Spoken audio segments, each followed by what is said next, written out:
All right, let's talk about loneliness.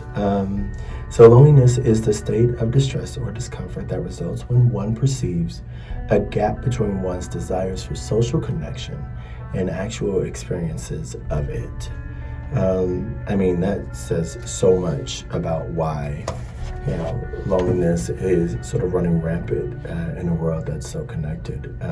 But for me, in my own experiences, loneliness and the deep state of loneliness really has come from, the different transitions that I've made in my life to go from being married to unmarried and having children in my life and in my house, and to no longer have them in as frequently as I had them before, causes me to feel an immense amount of loneliness. But also, obviously I have a desire to have genuine connections and genuine friends, genuine relationships, but I found a lot of them to be very transactional or very surface level.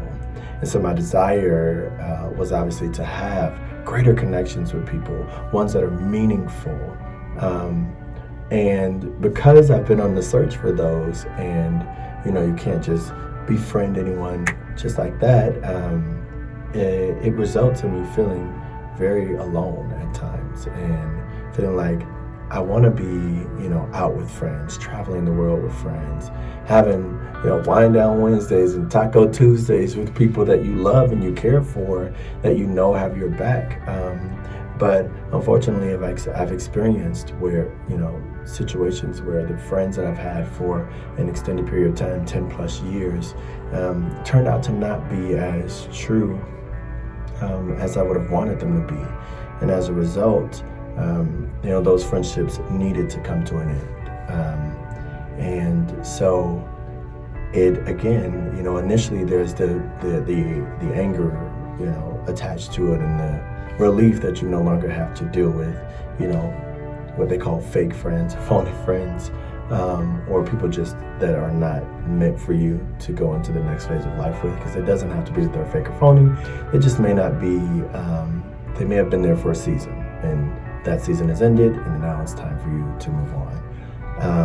I like to think of it that way. That's a lot more positive, because I'm not, I don't really have enemies out there. But as a result of being on the search for better friends, or just friends for the stage of life that I am in, it's not easy to make those friends. It's not easy to connect with people in that way, where again, it's not transactional, and that there's some genuine connections there. And so as a result, I felt very alone, very much so. Like, why is what I see on social media, everybody's hanging out with their friends, they're going to parties, people are celebrating, people have birthday posts, they have like 1 million people that are posting them and saying these great words about them. It's like, why am I such a good person? At least I think I am. And I don't have this going for me. I can easily go and talk to a stranger out on the street and easily connect with someone that I'm just meeting for the first time. But, once that transaction is over, or once that interaction is over and I go home, I'm going home alone. And before that was okay, because I've had children. And so I'd go home after, filling my day with sort of adult connection. And then there's kids who love you unconditionally at your doorstep, giving you hugs and kisses and attention and all of that.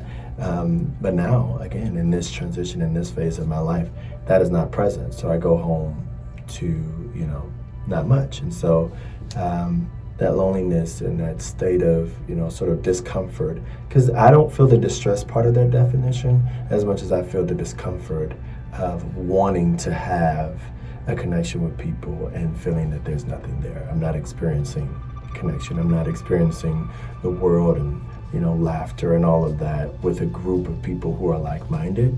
And so, that's where that loneliness comes in for me. Hey, I am Kelsey, and today we'll be having a conversation about loneliness. I want to start by saying, once again, my name is Kelsey. I currently am a U.S. Navy sailor serving, and it is crazy lonely, yes. And it kind of sucks sometimes, but, you just make do with what you got, right? God gives you lemons, you make lemonade. But in a crazy world where so many people are connected via internet, why is the world still so lonely? And I think for me, my personal opinion is that it's self-induced. I think that a lot of people are lonely because it's comforting. It's comforting and comfortable to be in a space by yourself and not have to really be vulnerable or open up a door for people to judge you. And I think that that's the shell that a lot of people like to live in. Now, you have people who are natural loners, but also are people, people person. I'm a people person, but I also am a loner at times. So for me, it just depends on my mood and how I'm feeling. I wouldn't consider myself a lonely person, but I like to be alone. I don't want to be alone, and I don't want to be lonely. Like, nobody wants that. That's a little scary. But I do think that it is a self-induced situation. I think building a circle of friends where you can truly be yourself will be a start. Or even just a person being open and vulnerable with that person to show them who you really are and just enjoy life. I'm not lonely. I'm not alone. I have my family. I have my sisters. I have my friends. I have a lot of people that care about me, that I care about, and I'm okay with being vulnerable with them. So I can't really relate to anyone who is lonely. Now, have I had my lonely moments? Yes. Short periods of time. Very short. I think we all yearn for a connection with someone. But I think another problem is that a lot of people aren't willing to do the work in being vulnerable. Vulnerability is a key for opening yourself up to other people to avoid loneliness. Most people aren't willing to do that. And if I had one question to you, I think my question would be, what type of advice or tools would you give a person who is suffering from loneliness?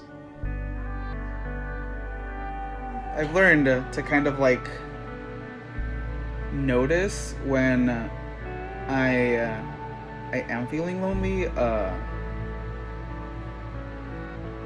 but I can't really describe the feeling. Like,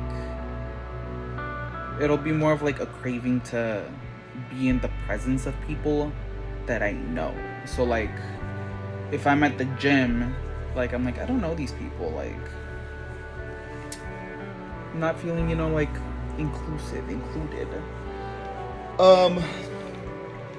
But at the same time, like, just like being here in my room, like my roommate's gone, and even when he's here, we don't really talk. We'll like exchange one or two words throughout the day, and that's really it. But even just having someone there that is known on like a vague base level kind of curbs some of that loneliness, which is weird, but also not, because it's a comfort thing, I guess. As far as like feeling unworthy, I don't know. I feel like that does tie in with loneliness. When you start to think about, do you feel like you're worth people's time or energy or whatever?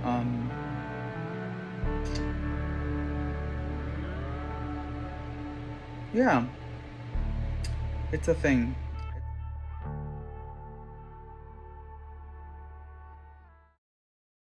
Right. Thank you for having me. Joy's all Of mine. course. Of course. And so tell us about, so you have the Commitment to Growth podcast. You just explained to us why you got into it. And you had this midlife crisis that you went through. But okay, I wouldn't say but the midlife, life crisis. Yeah, right. but I'm not quite there yet. You're not there yet. You're Whoa. Corey. mid-20s. Maybe like first life quarter crisis. life. Yeah. Right, exactly. right. You were like, I need to do Exactly. something with my life. No, I get that. Truly, And so you started, truly. you did the podcast. Well, you did the life coach first, and then you did the podcast. Or you No, did I've had the podcast podcast first? since March of 2021. So That's right. it started out as a perspective by MJ. That's my it's my stage name. Mm-hmm. Imagine. MJ.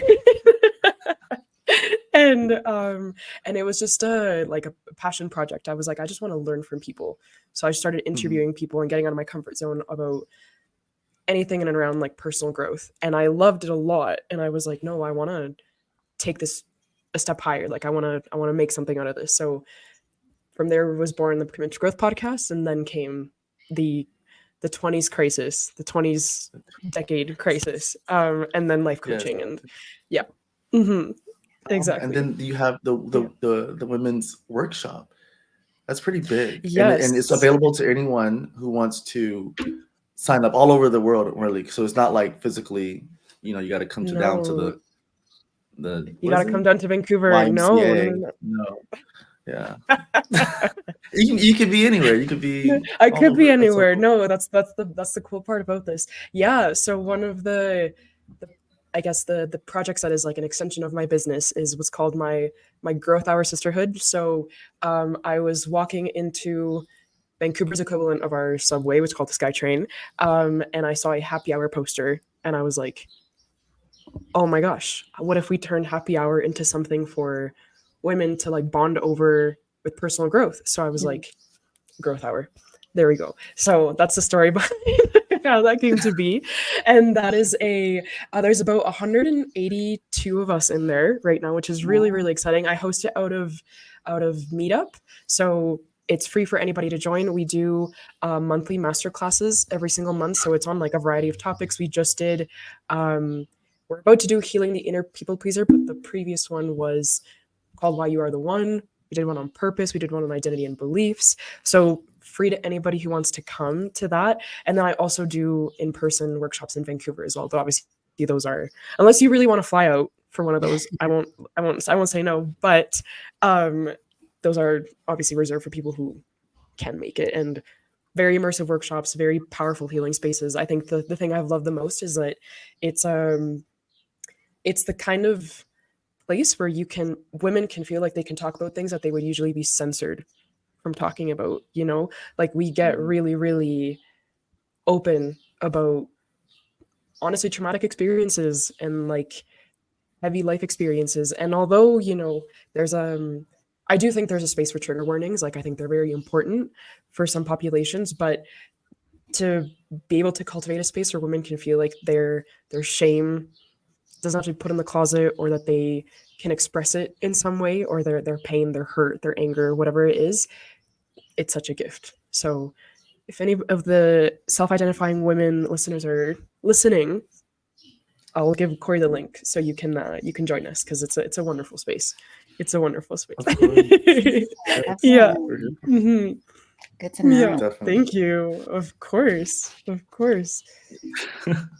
And I'm sure you, like, in your class or people you've worked with, you have come across this this feeling of, I guess you can say, loneliness, perhaps, maybe just individuality. We live in a world of a lot that is individuality. So we focus on our, our own career, we focus on our own goals and everything. And it's more so like, well, it's the fit of the what is it? The fit of the fineness, the fineness of the fish. I don't know the words. Anyway, so yeah, it's like basically like if you need to be, on your stuff, and not worried about anyone else. And so it's very like, we're just here, and so I feel like in the career field that I'm in, you wake up, you need to make sure that you get up on time, you have the right uniform, you get downstairs to the meeting on time, and you do your work. And so it's almost like I only have to worry about myself. I don't have to worry about anyone else. So it's very individualistic. But also sometimes that can be, where you're not connecting with other people, you're not outreaching and stuff, especially again, and the environment that I'm currently in. And it's very a special case here. Loneliness tends to kind of like creep in certain places, good and bad, because there's good lonely where you just want to be by yourself, or you just want to read your book or whatever, self-care. But then it's like the lonely where it's chronic, it's going on for like, X amount of time, and you have this feeling where you want to um, be with someone and connect with someone, hang out, but there's just no one there. It doesn't feel like there's anyone there, or you don't feel worthy. And that's something that Ibarra mentioned. You don't feel that you deserve to be in someone else's presence. Mm-hmm. And Mm-hmm. so I'm sure you've come across that as your time in life coaching. Yeah, absolutely. I think it's a big aspect of resilience, right? Not just our relationship to others, but how we connect to other people, how we feel safe with other people, and a huge one that I don't think is talked about enough is our sense of belonging. And that on its Mhm. own, it's multifaceted, right? Like I think loneliness isn't just the amount of people we have in our life; it's the quality of relationships that we have in our lives, but also there's something to be said about how our inner narrative about where we deserve to take up space and the kind of effort that we deserve from other people, how that plays into how we accept love, how we give love, how we allow ourselves to show up in spaces. So, yeah, it's a huge topic. So, I'm excited that we're diving into it today because it's not talked about enough for sure. Mm-hmm. Mm-hmm. Yeah, and I think Definitely. loneliness is a really easy thing to feel because biologically, like back in Mm-hmm. the day, if you didn't have a tribe, you did not survive. I mean, you didn't know, No. like you didn't have people to help you fight off different wildlife or to help you hunt and gather. Mm-hmm. There was no Yeah. way you would survive. So if you were rejected from a tribe, you were not you were not going to live. So No. I think also people correlate loneliness or being alone with rejection, with betrayal. And so it also, a lot of people can see like being alone as being rejected or being betrayed. So sometimes that correlation. So also I think redefining what being alone is, because when you're alone and spending that Mm-hmm. time alone doesn't necessarily mean you're lonely. Mm-hmm. So I think also learning that difference as well, because some people will run away from even spending time alone with themselves because they think that that's lonely and they don't even get to learn who they are. You know Oh what my I gosh. mean? It's Yeah. crazy. No, it's so true. And I think you bring up a really good point. Like the feeling of loneliness is a direct threat to like our sense of survival and existence, right? Because like you said, I mean, we're really like at a primal level, we're bred to be with other people. And the minute that we perceive that that feeling of like we're lacking that community, we're lacking that union, we're like I'm like open to threat. I'm vulnerable here, right? And so, Mhm. yeah, it's completely like a primitive threat to our survival. Hmm. Yeah, absolutely. That's funny you say the vulnerability, because I was reading a book like before I even joined the army, and it was called Daring Greatly by Dr. Brene Oh, Brown, and she talks about the hardest thing people will fantastic. ever do is be vulnerable. They don't know how, they don't want to be, they think it's a sign of weakness. And but also what you said, Lilliana, with people running away from being with themselves, um, because they think that that would mean something. I know someone like that in my family who doesn't want to be by themselves, who thinks, I Mm. don't know, they just have to. Never dived into it. Um, it's old generation, so maybe they're like, I don't need no therapist. Don't be talking to me about this. Don't be diving into my head. But but yeah, Hmm. they do not want to be really alone um, at all. And yeah, that's interesting that you say that. Hmm. You've Mm. never breached the subject with them at all? You never Oh asked them? yeah, there's been a lot of family members who's like brought it up and make comments and stuff. But I think a lot of things is brought over with joking, and I've built the reputation in the Mm. family that I'm kind of like, like I don't know. They say I Right think to I'm the the point. dad. I'm like, I'm Yeah, not the dad. I'm just like, we're yeah. over here, playing around. Let's just get to the problem and move on. Over But here yeah, healing I there's hear it. that. generational curses. Right, trying 1%. 100%. Trying, yeah. 100%. I love it.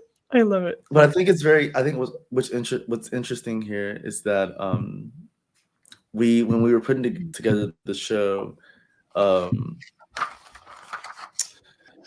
back in November. Well, November, that's when I wanted to do the show. I met with Mariana in December.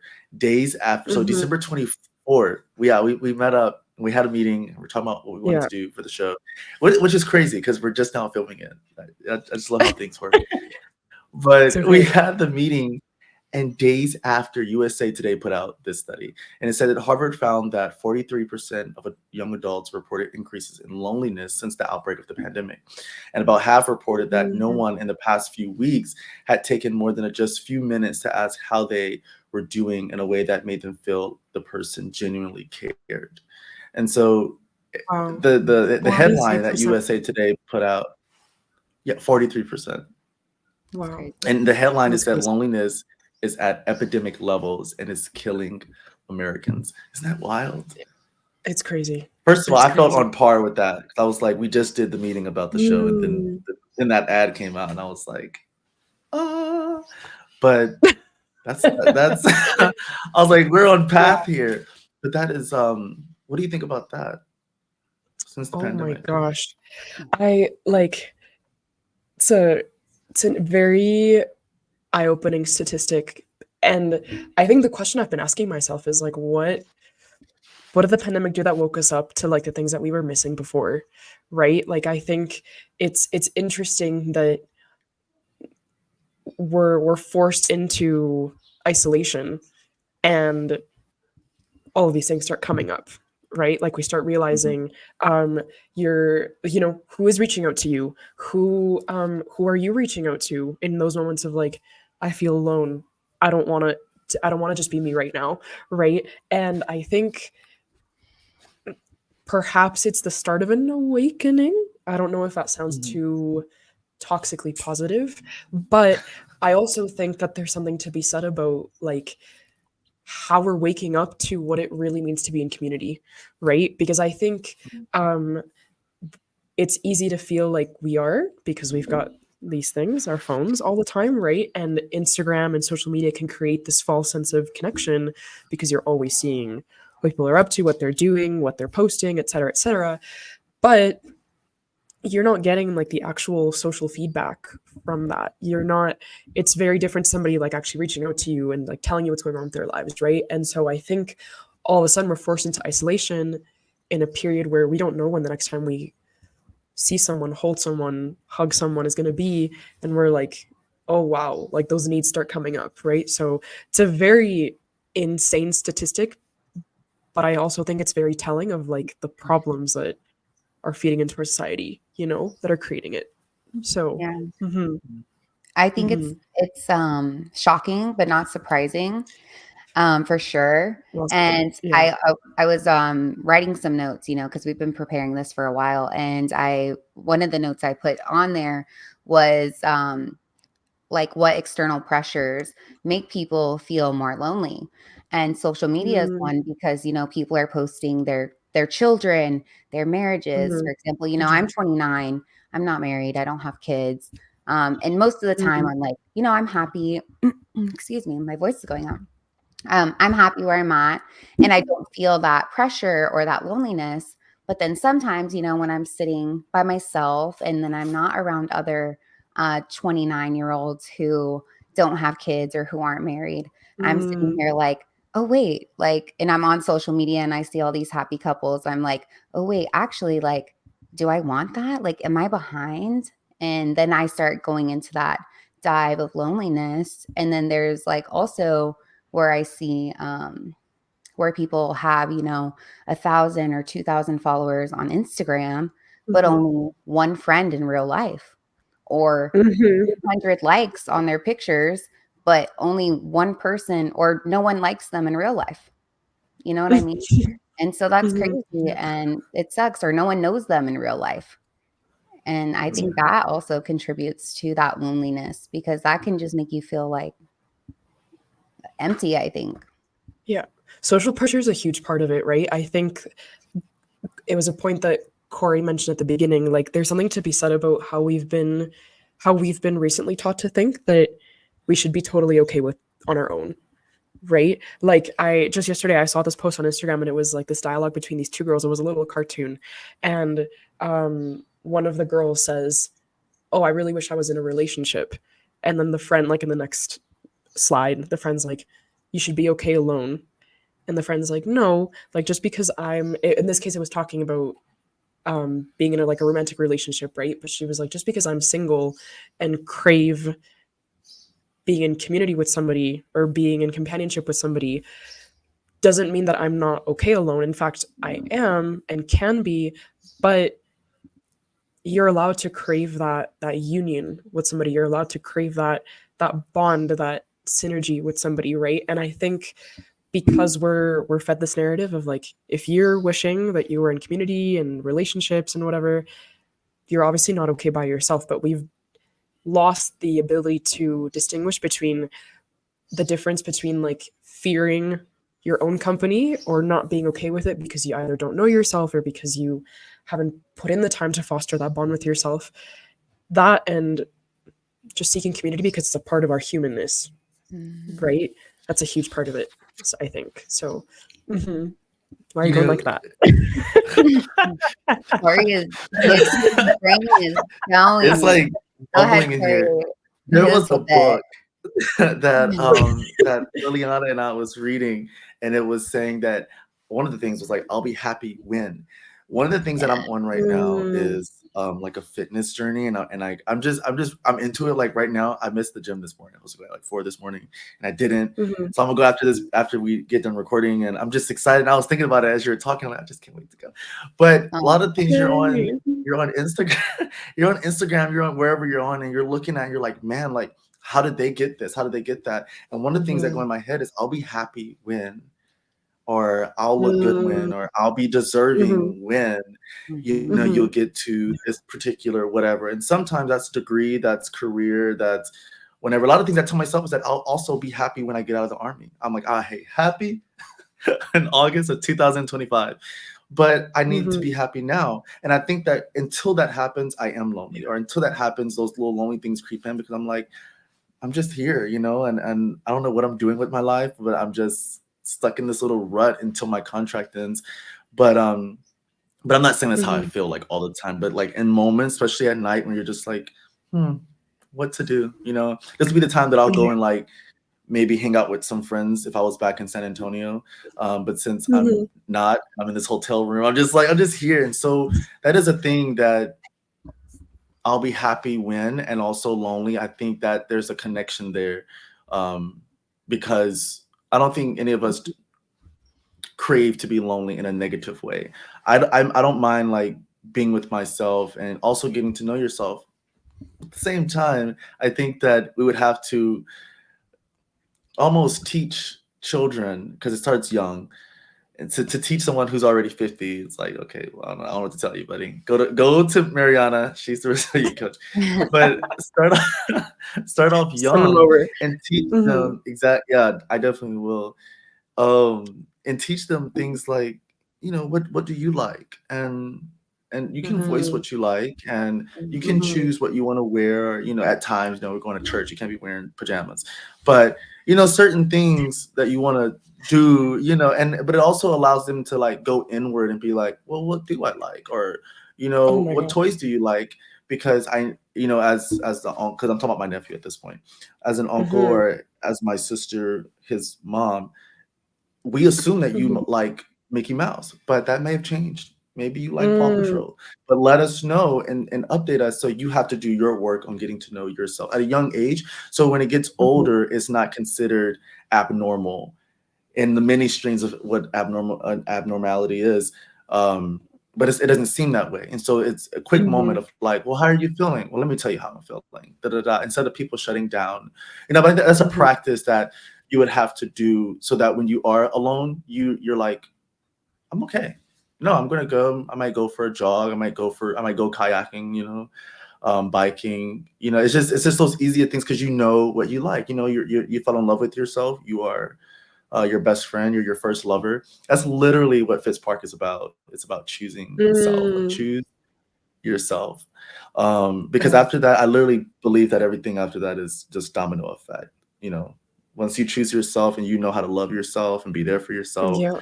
When you're crying, you're not being like, man up. Are you over here crying? Like, you're like, no, I'm sad, whatever, you know. So when someone else cries, you understand it's a human thing. You know, we all cry, we all whatever, get angry. 100%.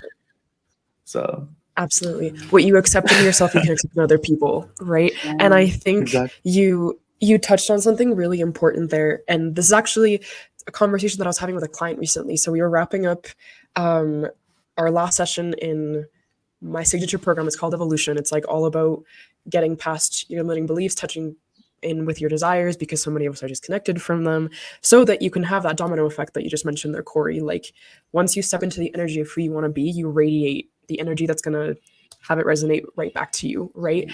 And the last session of that program was kind of taking stock of like who you've become, where are you going, what obstacles do you still have to kind of hurdle past, right? And one of the topics that this client brought up was, she said, I have never felt so much belonging. And it wasn't because I gained more friends. It wasn't because I, expanded my friend group or even like joined more communities on like Meetup or something. She said it's because I feel like I can walk into interactions knowing, because I knowing myself, basically. And I think that's a huge part of loneliness too, is when we don't take the time to understand ourselves, our needs, what our soul wants from other people, what makes us feel at home.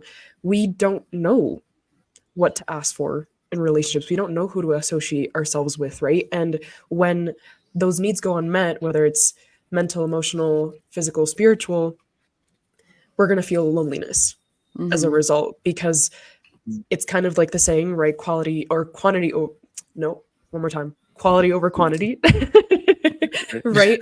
Why you want to have quality relationships with people that fulfill those needs for you, so that that loneliness, can get pushed to the side, or isn't felt, right? To the degree that you might be feeling it right now, but that only comes from, in part, taking the time to know yourself, so that you can know what you want, what you need, what fills you, et cetera, et cetera. So I love that you touched on that, because that's so important.